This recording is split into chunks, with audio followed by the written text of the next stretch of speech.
If you felt called to click on this episode, then that is not a coincidence. You are getting so close to your dream life. And I know that you can feel that you're stepping into a new chapter. You've done the inner work. You've released the old patterns. You've raised your standards. You're actively manifesting your dreams, but your external reality hasn't caught up yet. And that's when you start to get impatient. At least that's what happens to me. I start having thoughts like, am I doing something wrong? Why isn't it happening yet? When will I finally get there? Am I using the wrong manifestation technique? Do I not believe it enough? What's going on? But what if I told you your impatience isn't a sign that you're failing, but that it's a sign that you're ready for more? Sometimes impatience is actually showing you something important. It could be revealing where you're settling, where you're playing smaller than you're capable of, where you're waiting for permission instead of taking action. That restless feeling inside you, it's not always something to get rid of. Sometimes it's your inner guidance saying there is more available to you. Now, the first thing that you need to know if you want to step into that dream reality, which is your birthright, is that the universe doesn't reward waiting. It responds to movement. A lot of people misunderstand manifestation. They think it's about visualizing something and waiting for it to appear. But manifestation is a partnership.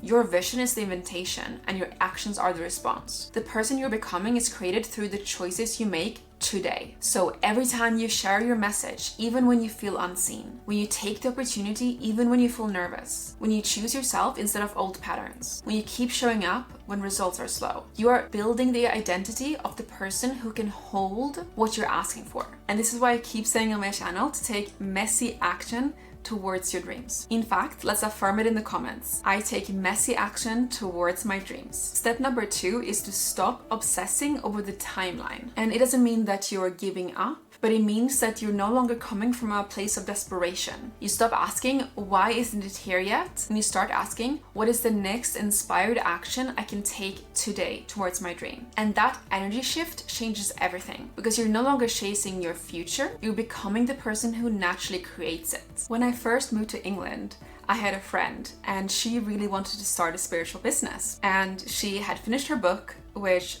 was so amazing, so proud of her. And I said, oh, I will share it with my audience. I'm sure they will like it.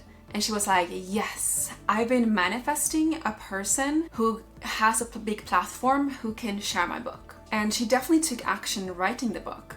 But ever since that, she hasn't taken much inspired action to actually get it out there to people. And sitting and visualizing and manifesting that a big creator will come and share her book on her platform, or a big publisher to come and share her book on their platform, that is putting the power in somebody else's hand. She's outsourcing her power. So that is the wrong way of going about it. And I think so common with spiritual people that we're just spending most of our time just manifesting, visualizing, affirmations, but not actually taking enough inspired action ourselves, being the creators of our own reality. And I think the reason why so many light workers struggle with this, in really being a creator and taking space online, sharing your products and your gifts with the world, is because of the witch wound. So we have had lifetimes where we were considered a quote-unquote witch, whether we were energy healers, herbalists, didn't matter. Anytime we were using our psychic gifts, being in our power, it was threatening the patriarchy and we would be tortured or even killed. So if that happens lifetime after lifetime, eventually we learn to, okay, let's just keep quiet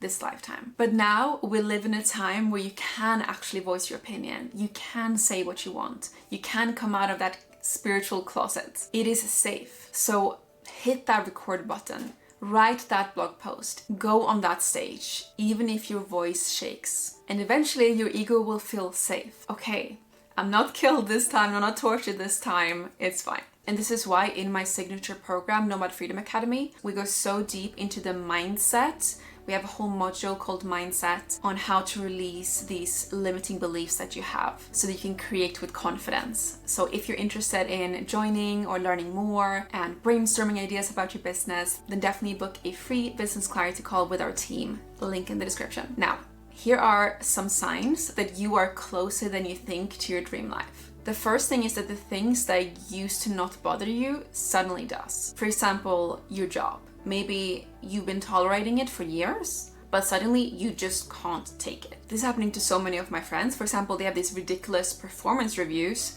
where they're being reported for being too happy or too direct. One of my friends broke her knee on the first day of her job. It's almost like the universe is trying to make it uncomfortable for you to stay in your old ways, in your old 9 to 5. And so it feels easier for you to go after your life purpose. And that's so interesting because with these two girls, they also have felt called more lately to step into their life purpose. So it's like they seem to go hand in hand. And if you're not sure what your life purpose is, what your calling is, then I have a free guide in the description.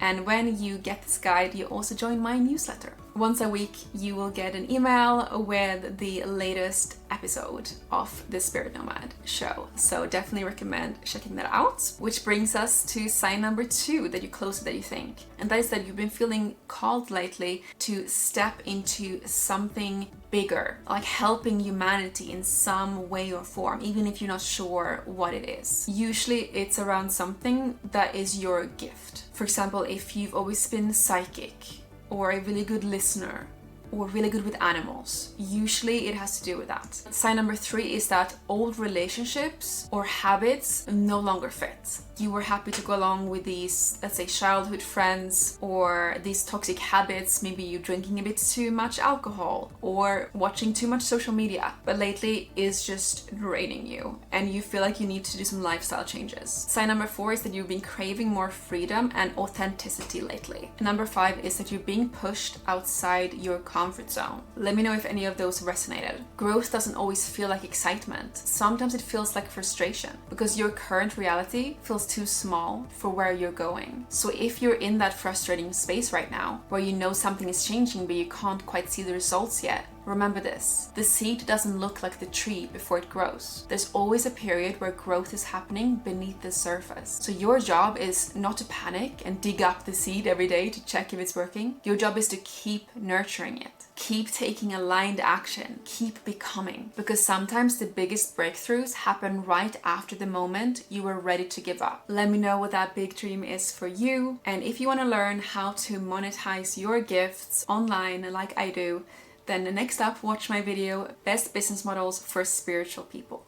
Love you so much and see you in the next episode.